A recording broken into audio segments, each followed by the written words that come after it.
బిడ్డ, గాఢాంధకారం నిన్ను ఆవరించిందా? కటిక చీకటి నిన్ను ఆవరించిందా? అది అప్పుల సమస్య కటిక చీకటిగా నీ ముందుందేమో.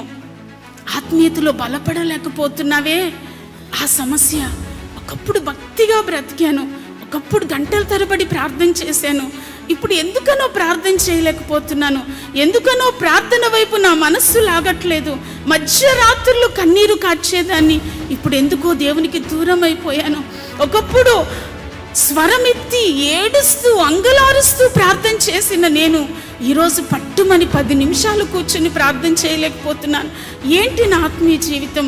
నా ఆత్మీయ జీవితంలో ఎందుకు ఈ అమావాస్య, ఎందుకు ఈ గాఢాంధకారం అని ఆలోచిస్తూ బాధపడుతున్న దేవుని బిడ్డ, ఈ సందర్భంలో కూడా ఆయన నీకు తోడుగా ఉన్నాడు. Praise the lord.